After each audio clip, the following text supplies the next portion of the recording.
All right.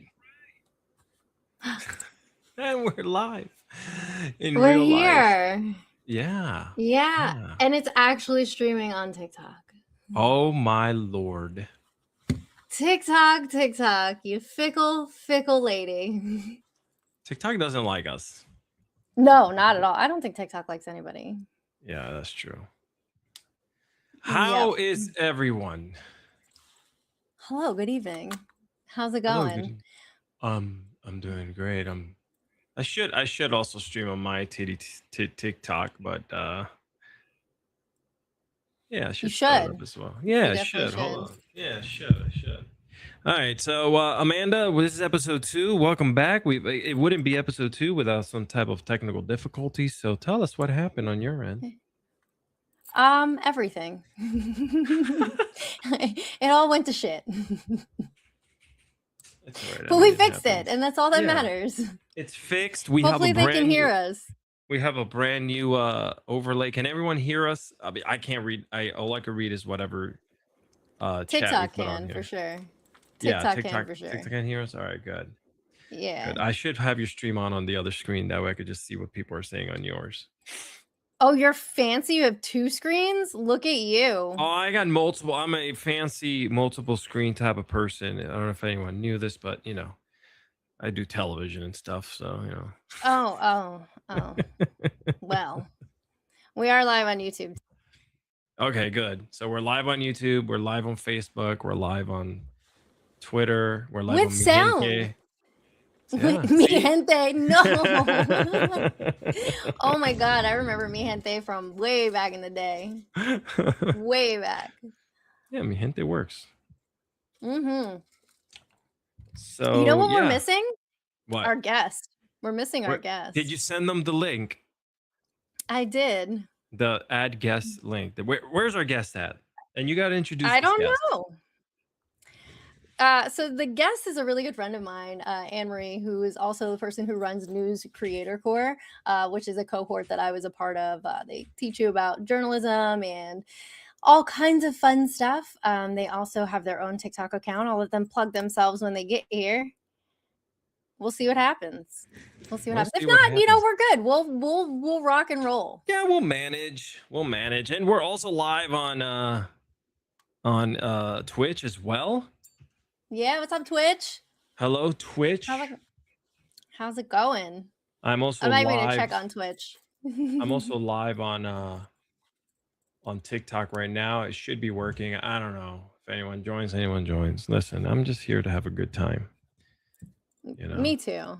Yeah, I do gotta put your chat though, because I gotta like see what's happening over there. Hold on. They're being bad. They never behave themselves. On TikTok already? Always. Guys. Always. All right, Amanda. It says they're in the waiting room. They are not in the waiting room. Waiting room? Oh, they want to come up? Yeah, but they're not in the waiting room. They are not. I don't know what she's talking about. Oh, I see them. Yep. I see people there. Hello, friends. Can you let them in? Oh, wait. You have to send them a new link because you shut down the other one. So they're in the old room. God. Yeah. This is so annoying. Just hit add guest and send them the new link. It does that because you don't want people, like, let's say you send the link to someone and they'll just automatically join and just be like, hey, I'm here. You know? True. Well, don't worry. I'll just log into my Discord since I love that so much. Oh, you're trying to make Discord is the best. I hate Discord. Why? It's because it's just the place where nightmares are spawned. It's just so wrong. So much stuff goes down in Discord that I just don't even. Discord has his own way of living, its own thing.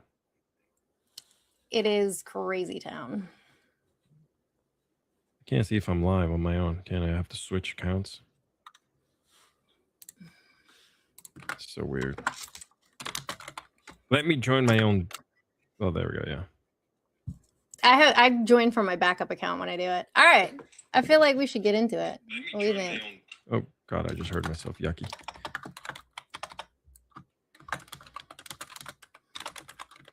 All right, let's give myself some hearts here. Yeah, give yourself some hearts. Heart it up. Heart it up. Ladies and gentlemen, All welcome to right. Political Poor episode 2. My name's Alex. I am joined I'm by Amanda. the wonderful, talented, soon to be on Vanderpump Rules, Amanda. Yo, stop. Don't even play like that. Don't even play like that. That's ridiculous. What I will do is say hello to everyone on my TikTok. Hello, friends of TikTok. How are you? Welcome. And friends on, I don't know if I have anyone on YouTube watching because I'm not even gonna deal with that right now. Oh, there she is. Let's Sure. bring her in. Yay! We've done it. We're all here. Hi. Hi. This is so exciting. I like the brick background. It feels very serious. Oh, it is. Trust me. Who picked that? Never. Never serious. Never serious here on the Political Poor unless we're talking about politics. But even then, only semi-serious. So, would you like to introduce yourself? I told everybody a little bit about you, but I would love your bio. My your bio. Autobiography. Yeah. I'm Anne-Marie Dooling. I'm a journalist, been a journalist for about 20 years now. I write about food and the intersection of food and place, food equality, who gets to eat awesome food, who gets to enjoy things like that, who gets to taste different flavors and who that stuff belongs to. I also teach News Creator Corps, and I love seeing people who have never filed a FOIA file a FOIA. Love teaching people to sue the government. Love reading through FOIAs.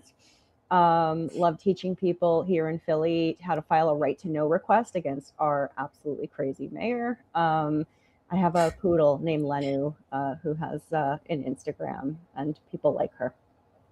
Oh, that's cute. I love that. I didn't know your poodle had an Instagram. She took over the NCC account this week. She took over the account. Nice. All right, well, I feel like let's get into it. What do you think, Alex?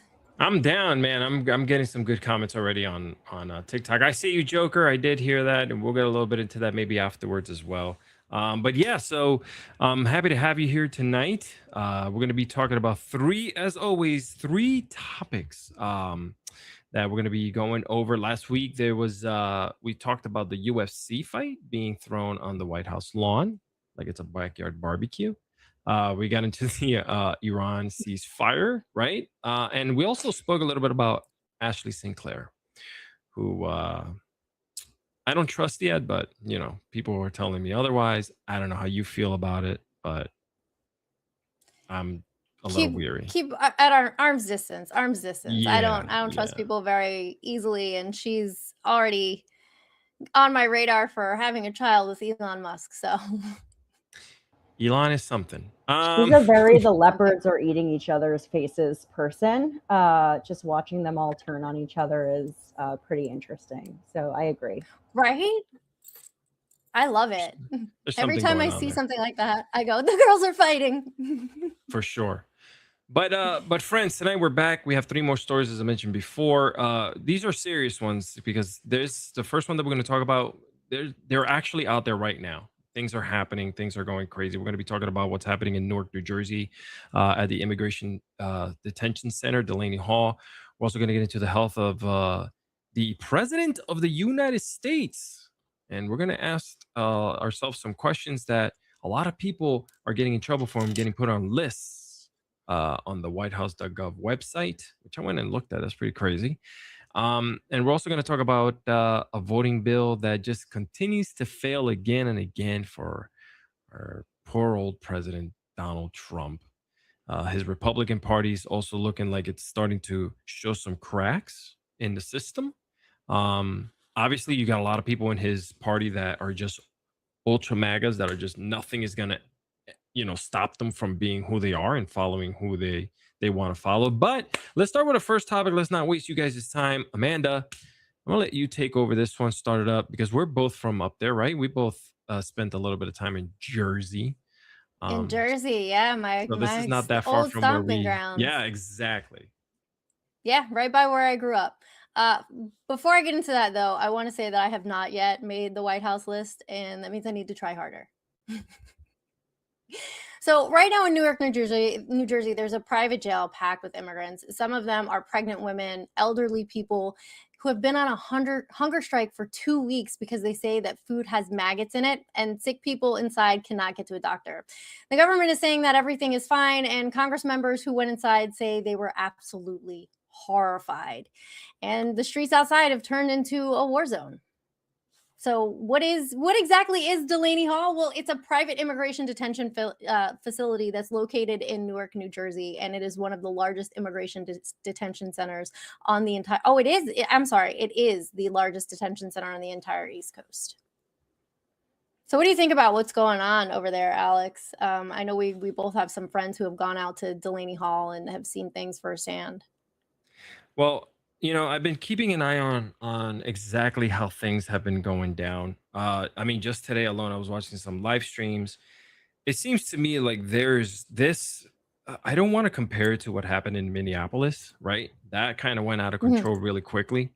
But it's starting to seem like the people there at Delaney Hall who are protesting, um, they're not backing down. People in Jersey are of a different breed. That's first of all. We Okay. are. Yeah. And they are pushing back their demands that, they have some demands that obviously are not being met. Very simple things like treating humans like humans in there. That's number one. Number two, I feel like Mikey Sherrill has turned her back completely on the people. Like, I don't know what happened there, right? I don't know how exactly we got to this point. People are calling her like a Feder woman instead of Fetterman, Feder woman, because of her actions. I Yeah. mean, I don't know how this ends. I don't know if there's even a way to look at a peaceful situation because it's starting to get way more violent. I mean, you guys have been keeping up with it? Have you guys seen exactly what's been happening today? Yeah, yeah, it's crazy. Just people on the ground being pepper sprayed, and just it's not good. But this is actually in Emery's backyard. How do you feel about what's going on? Like, how is the pulse up there near you? It's moving. It's active. There's a lot of signal chats and Discord groups of people who are mobilizing. And I saw a few people complaining that there's outside agitators coming in. But I mean, the point is that New Jersey is our backyard. We're very connected. The whole tri-state area, as you know, like we're one place. So it's not an Yeah, outside area. There's people who are really concerned about our neighbors that are being put in this detention center. So I think that the people who are going there are ready for a fight. I saw posts well before the mainstream media picked up on this. So the people that are going are, they have a mission, they have a goal. Like these are people who've wanted to be down there and wanted to be in the fight, as you said. So I don't think they're going to back down either. Ooh, we got a yeah, super I don't think chat. so either. I do. I see that. That's why I said happy Friday. Thank you so much for that super chat. I mean, how do Word. you back down from pregnant people not receiving prenatal care, people not getting access to their medications that they need to actually survive, day to day scheduled medications? People are being coerced into signing voluntary deportation agreements. Like, how do you back away from that? How do you just turn a blind eye and say nothing's happening here, and go about your business? Because even managing attorney Selena Di Stefani of the Nova Law Group has said that the conditions there are brutal. People are just sleeping on the floor. The rooms are overcrowded. The showers are cold. There's no food, and it's extremely cold in the cells with no blankets. It's human rights violation after human rights violation. Yeah. And, I pose a question to you guys right now, people in the chat, you two ladies on here.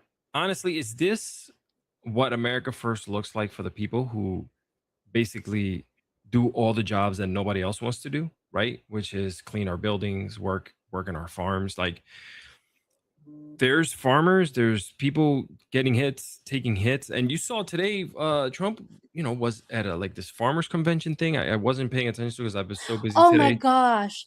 It and was wild. and somehow he made himself the victim out of all this. He says that his life is really hard and all this other stuff, yet not taking any cues into um, what's happening with our systems, where these immigrants are doing the jobs that no one else wants to do, right? Um, even raising other people's kids, because we know nannies are all, you know, they're all immigrants. Yeah, Let's very just put it that intertwined way. within Yeah, the pretty immigrant much. Yeah. community for sure. Yeah. Yeah. So, what are you guys' feelings on all this? Like, how far do you think this goes? Is there a way to bring it back to what we had?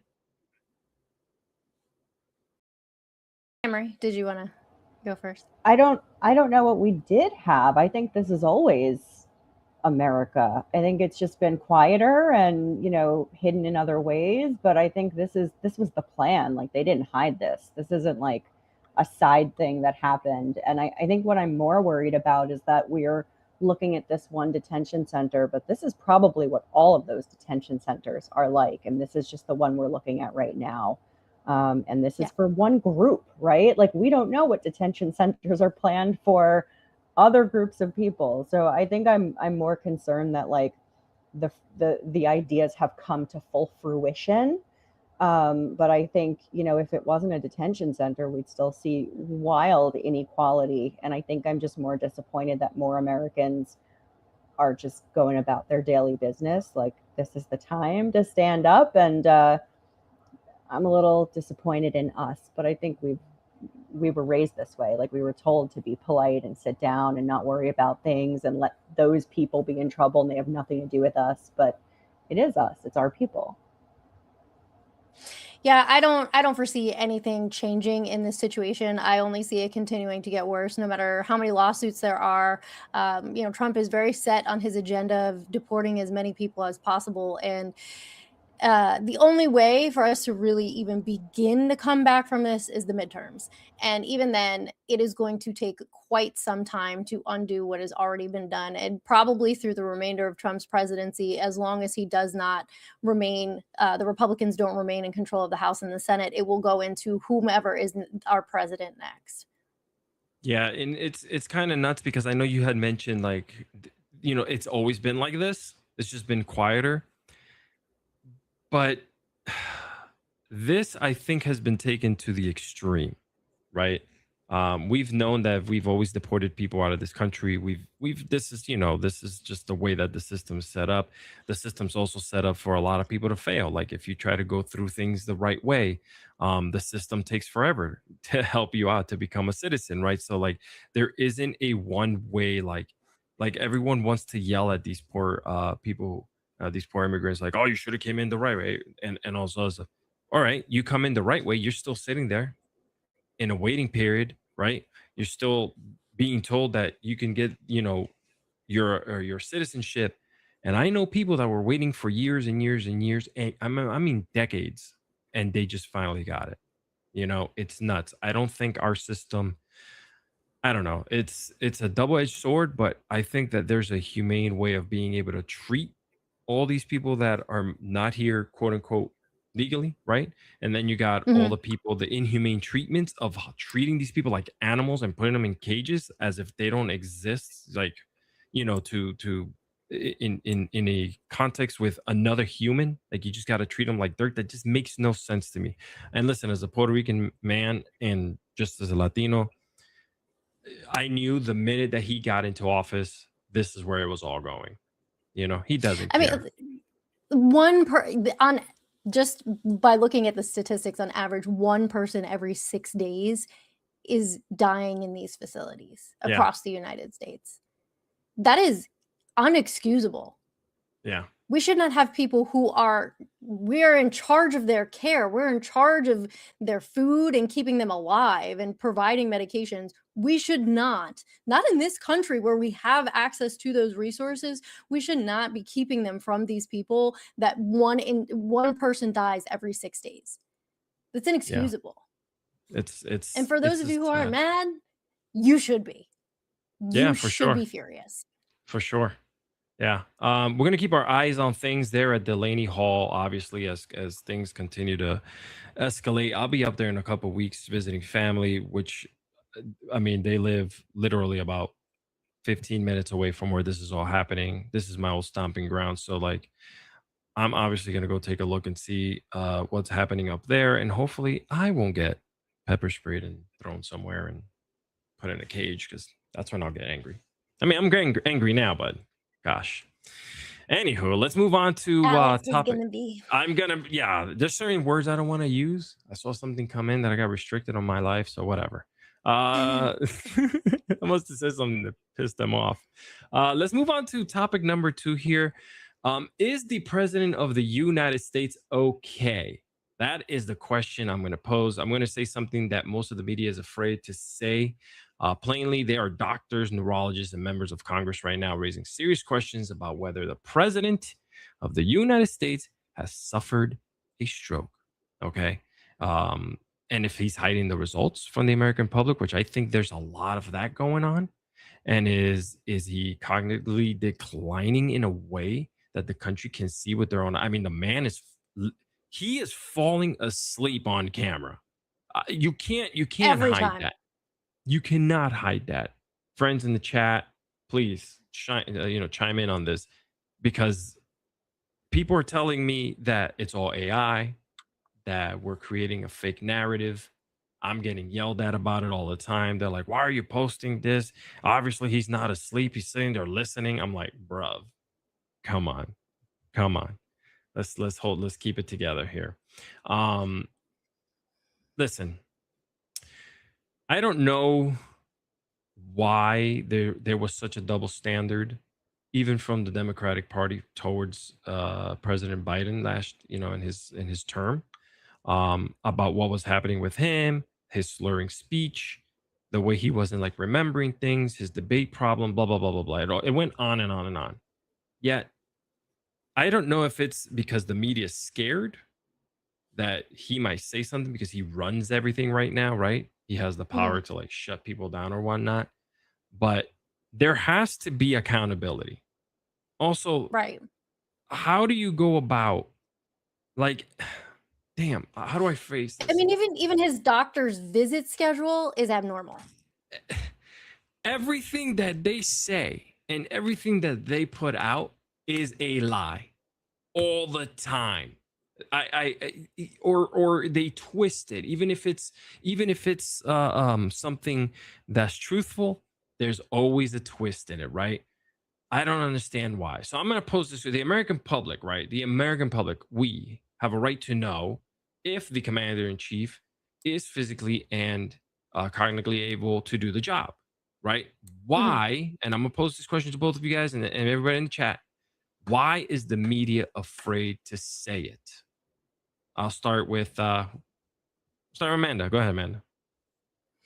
Well, I think the media is afraid to say it because, plain and simple, he punishes people who are associated with the media who say anything that he doesn't like. You know, we've seen this happen on numerous instances. There was a story that happened earlier this week in relation to 60 Minutes. Obviously, everybody knows Stephen Colbert because that was like the biggest thing that broke.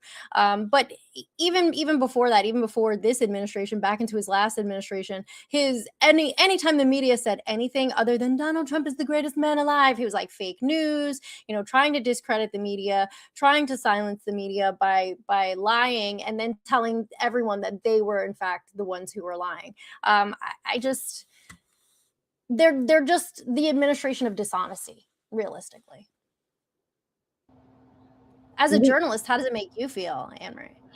I mean, this is why I refuse to go into a major newsroom right now. I'd rather stay freelance. All of the newsrooms just are so afraid of him, among other businesses, right? I mean, he can enact policy at any point that hurts any business or any newspaper or any media entity.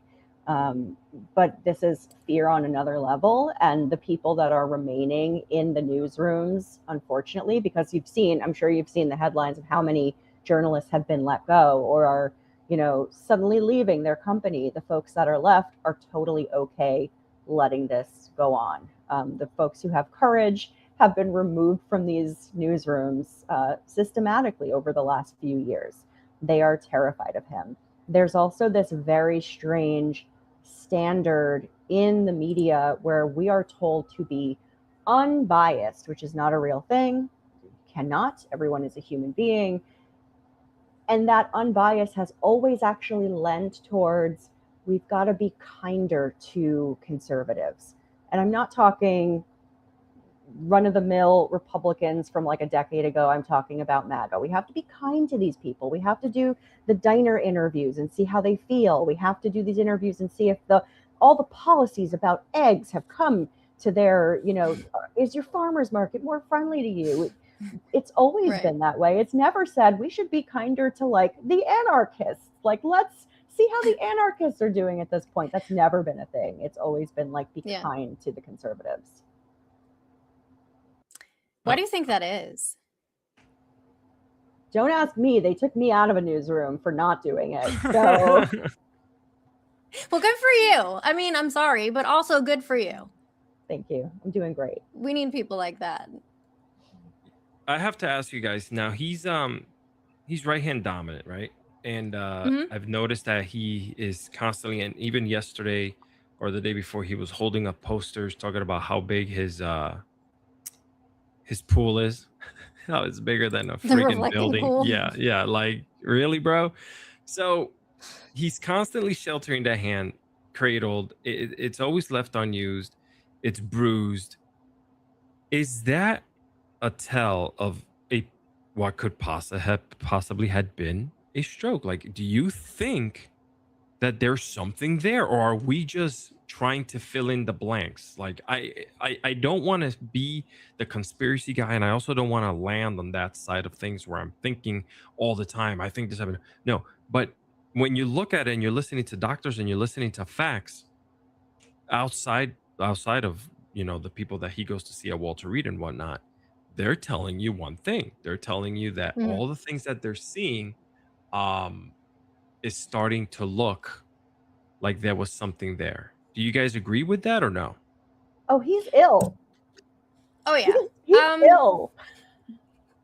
As somebody like who works in imaging, as somebody who is part of a stroke team, obviously this is not a medical professional opinion. This is me speaking as an individual, but it's important to have that context that I've seen numerous people who have had strokes, and that one-sided weakness or lack of using that one side, or even the way that he walks, those little shuffling steps and things like that, are definitely telltale signs that he has neurological and severe aging related things going on. So I think it's very plausible that he could have had some mini strokes previously, and now that we haven't seen him in for all this time, what is it? Are we at 9 days, 10 days?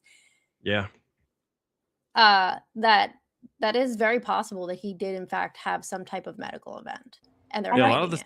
At the very least, the bruising on the hand is, to me, a signifier that there could have been an IV in there or multiple IVs in there for anything. So even if it's not, bulging veins or something, if there's a consistent bruise, I would think IV, which means he's been at least admitted or somewhere.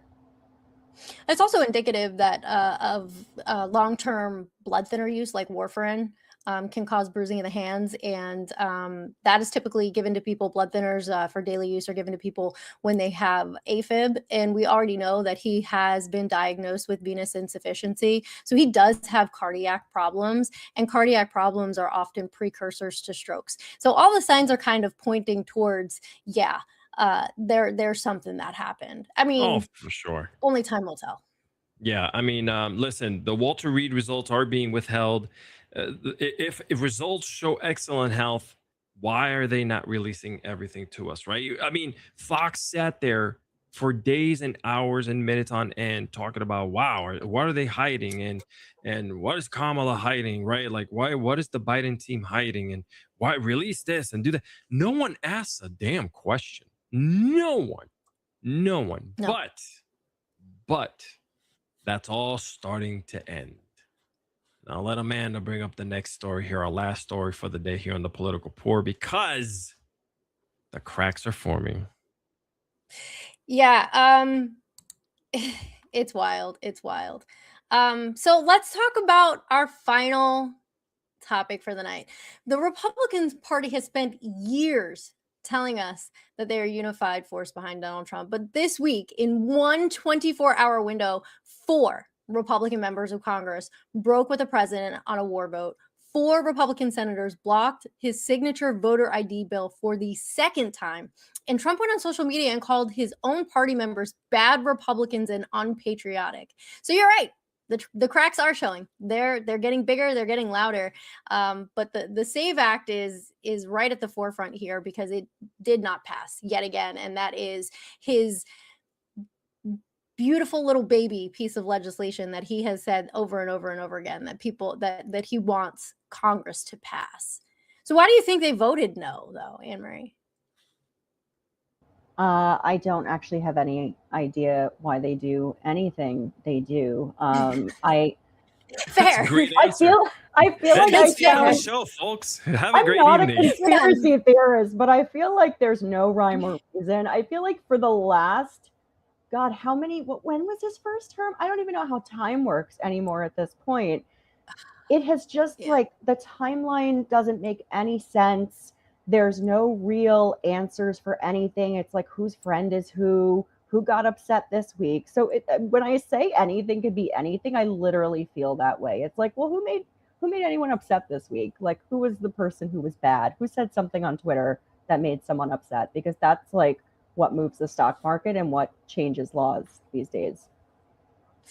Yeah, that's true. For those of you who don't know, the Save Act or the Save America Act is also referred to, will require Americans to present documentary proof of citizenship, like a passport, birth certificate, to register to vote in any federal election. It would also require that photo ID to cast a ballot, a photocopy of ID for mail-in ballots, and would create personal criminal liability for election officials who register voters without the correct documents.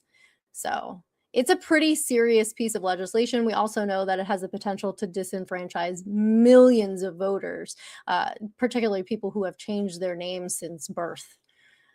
I don't have an answer for it either. I don't know why there were 4 Republican defectors on this one, why they decided not to vote in favor of it. But to be quite honest, I'm happy that they did.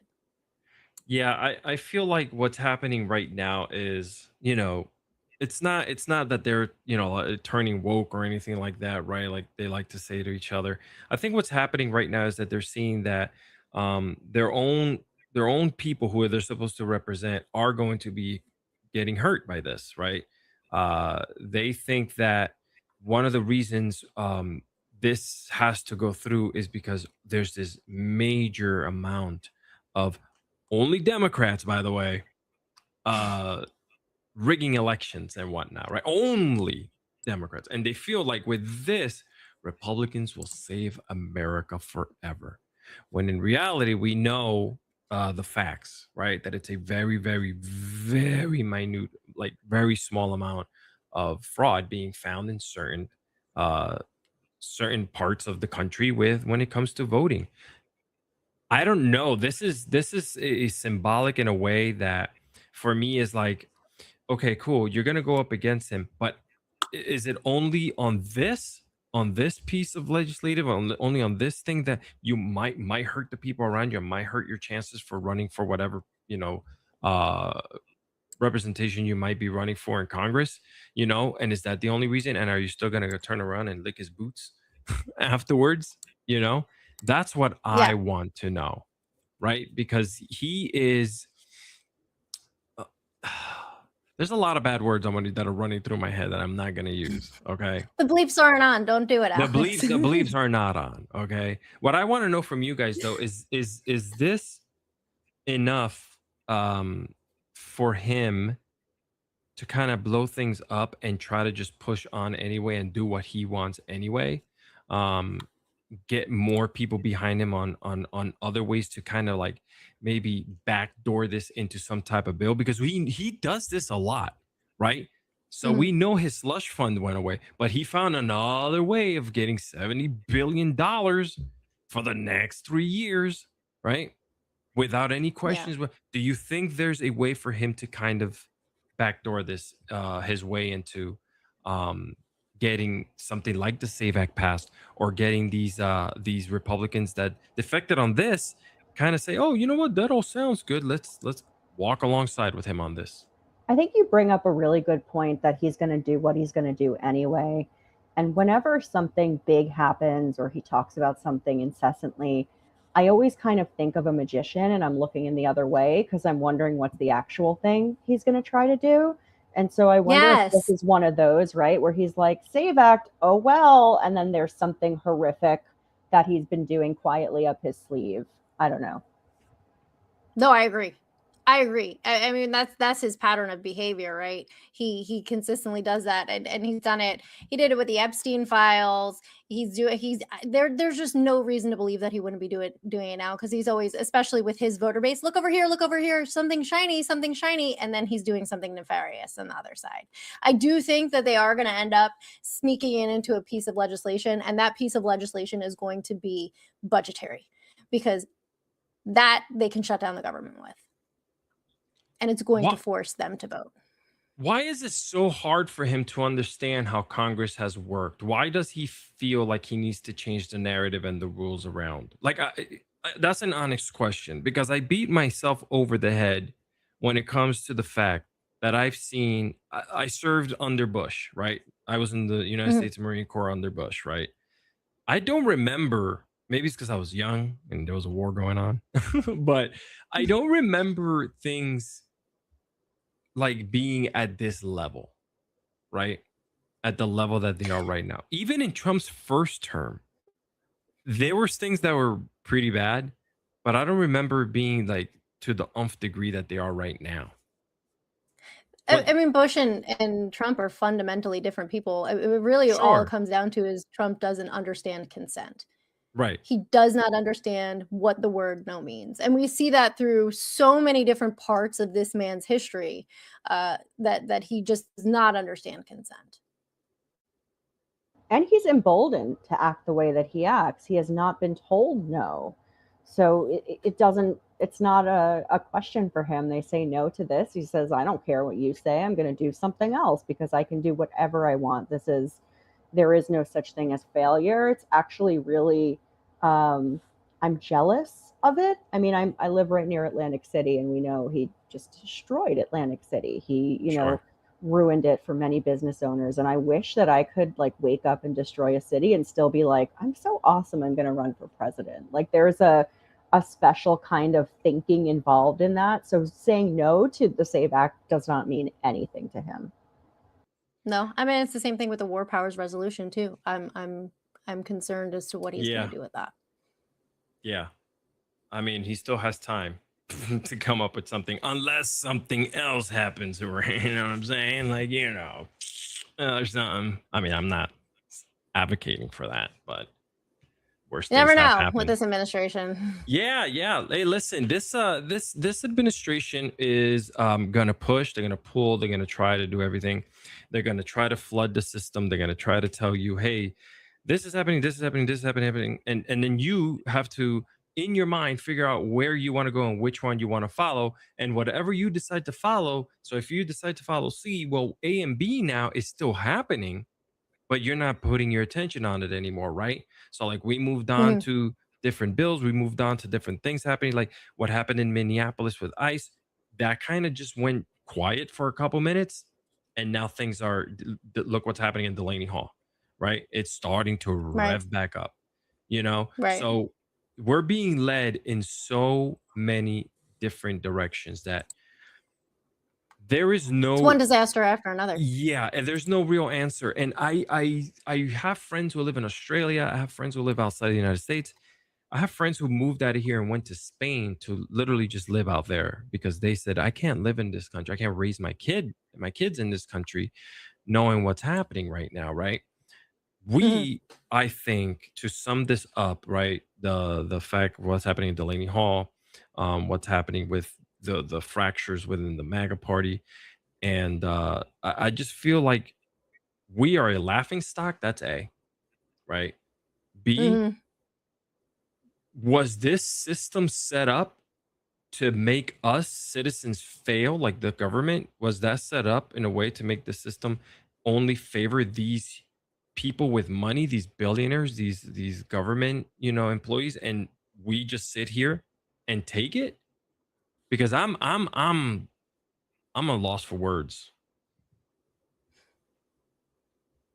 It's scary times we're in, for sure. And I'm disappointed in the American people. I see a lot of things coming throughout the world, and I'm sure Emery, you've seen this too. Internationally, when things happen, when the people don't like what their government is doing, they revolt.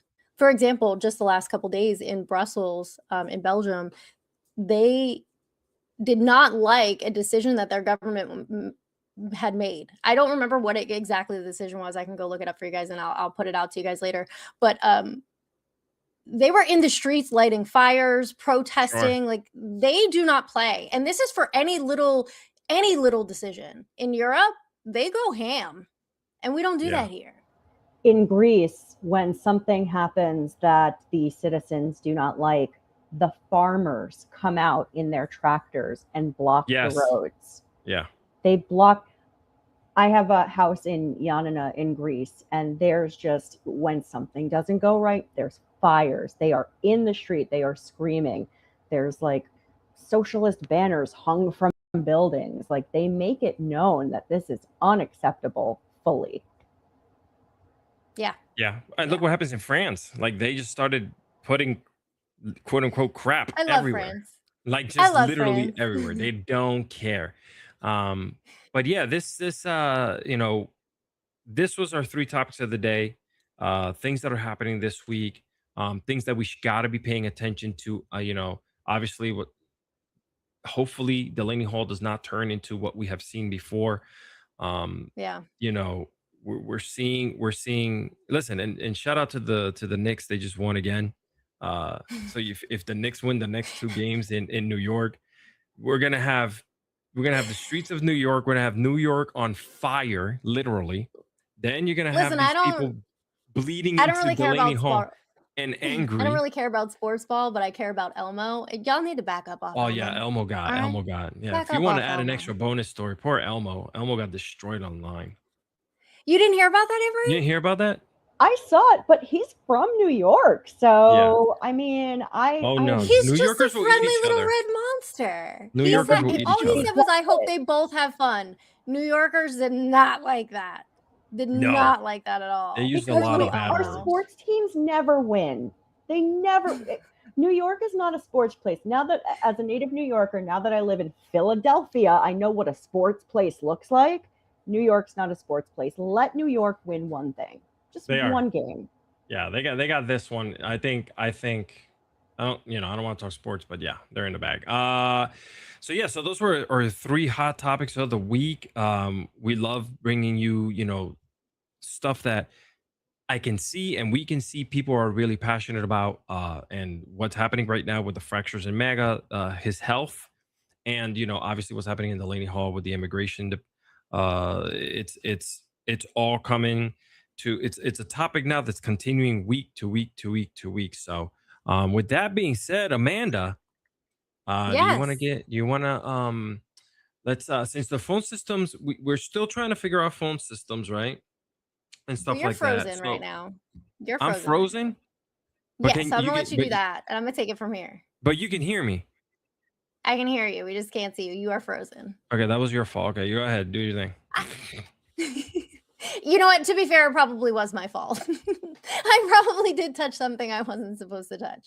So normally at this point in the show, we would be getting into our call-in section, but we got to talk about 3 things that were important to us that we wanted to share with you all. And I would really love for Anne-Marie to get a chance to share something with us too. Well, and you're unfrozen now. Perfect timing. Yay! Wonderful. Well, Amanda, I am flummoxed because our mayor here in Philadelphia, Sherelle Parker, set forth her 2027 budget. In this budget was some very interesting new taxes, a increase on taxes for rideshare and an increase on taxes for hotels and Airbnbs. And the increase on those second taxes was supposed to fund fixing the shelters and adding 1,000 beds to the shelters. We have a horrific problem here with homelessness in Philadelphia. We have the largest open air drug market in the U.S. I live there. We need these shelters. Like, it's not a joke. The largest provider of shelters here in Philadelphia, it's a contract company. I won't say their name for any lawsuits, but those shelters have bed bugs. People have reported sleeping on the floor. There's leaky roofs. The windows are locked shut. They can't even get any air. And now there's not going to be 1,000 beds because that tax was shut down. So that tax is not happening. I don't know how we're supposed to fund shelters. Meanwhile, there's all of these big initiatives to move people off the street. Move people off the street where? They don't just dematerialize, like, they're human beings. And so the city keeps saying, well, Kensington's getting better, crime is down. But the 2025 PIT count, which is the count of people living on the street, that area was lower and every other area was higher, which you don't have to be a genius to kind of do that math, that they're not disappearing. They are literally just moving to other areas. So she has not responded, but Sherelle Parker, if you've never watched her, is a sort of Philadelphia version of Eric Adams, where she's just like bumbling through things consistently. Oh boy. She infamously misspelled Eagles, doing an Eagles chant. Infamously, people are just like, that is not, she spelled it like Eagles. It was just a whole thing. Oh my gosh, they must have went nuts. Yeah, so she's a very like court jester type of mayor, and this just is so in line. And when this bill was shot down, I'm not exactly sure why it didn't make it. Like, no one has come out and said it. They haven't approved tax increases across the board, so it's something to do with that. It's not directly related to the uses for shelters, but she doesn't have a plan B. And so understanding what we're going to do, like, FIFA's here. It's the 250th anniversary of this country, and this is kind of the birthplace of the entire country. I don't know what the plan is for that, but like, it's pretty hairy. And she just is like, I'm going to keep trying with this bill. Keep trying what? Like, the day is here. People live on the street. I'm just so interesting to me. Yeah, that's wild to me, especially like I lived in Kensington, so I know exactly what Kensington Avenue looks like, and I know the horrors that these people face. And I also know that everyone deserves access to housing, and even farther than that, harm reduction and safe injection sites save lives. It saves lives. And if they're not putting the money into that, then what are they doing? Because these people genuinely need help. Well, that's exactly it too, because the grants for harm reduction groups and mutual aids keep getting smaller all the time. But this new funding is not going through from the city. So these sort of DIY groups are not even able to reach people anymore. They, if they're spreading them out across the city, if they're removing them from the encampments in Kensington, it means they're not near a group that's going to give them clean needles or, a sharps disposal area or Narcan. They're just kind of floating around the street, which, I mean, I'm not a business person, but I feel like that's worse for the 250th anniversary of just having people like float around. But yeah, there's no plan B for this. The tax bill has failed, and now I'm guessing we're just not adding shelter beds, and we're still going to relive the same thing over and over again. That's awful. If That's for the people listening, are there any resources or places that people can reach out to if they're interested in helping, volunteering either their time or their business, or even perhaps making a donation? Oh yeah, totally. So I partner with a few groups. The first is called Punks with Lunch. They are adorable. They're out in South Philly. We have a picnic every Friday. And people are welcome to come there. We partner with the local chapter of Food Not Bombs, and anyone can get food, but you can also get harm reduction supplies. So drug testing strips, you can trade in your sharps, you can get clean needles. Sometimes we have wound care. And then up in Kensington, there's Prevention Point. We partner with them. I just had a beautiful block party with them. And the Everywhere Project also does kit making. And the thing about these harm reduction groups is that they very much are fun. I know that sounds counterintuitive, but like we have a good time. We put on music, we barbecue, we like talk about movies, we talk about art, we talk about books, we bring books to give to people. Like we're genuinely having a nice time, even though it's a heavy topic. Yeah. Well, you should feel good about doing good. You should feel good about doing good and meeting your neighbors, even the neighbors that you might not meet because they just have a different lifestyle than you or going through something different than you. So you can donate or reach out to any of those groups. And I have a harm reduction blog called The Platea.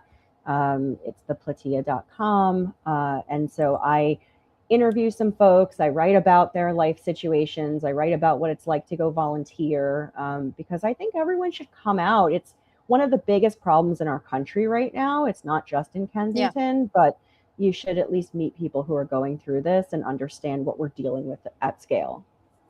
For sure. I love that.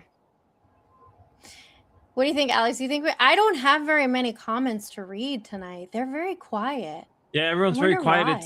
Well, we'll talk about it afterwards. I think I know what's happening.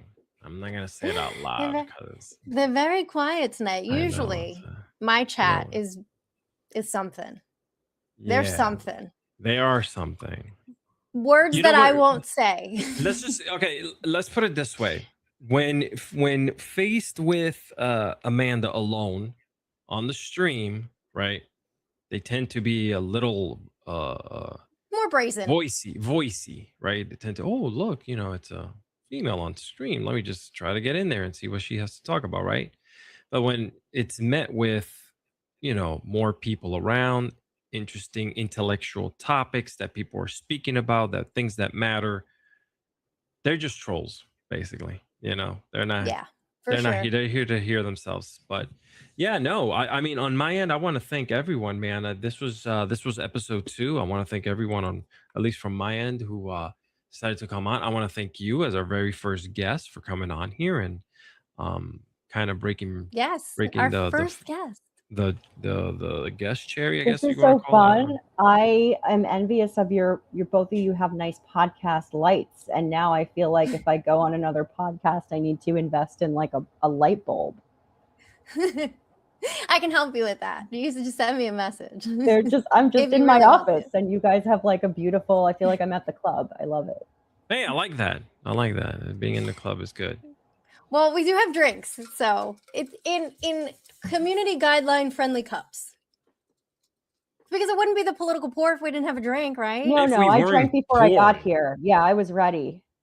Yeah, I want to eventually we're going to get to the point where I'm just going to be like, talking and having my pour, and then next thing you know, I'm face down on the ground. Like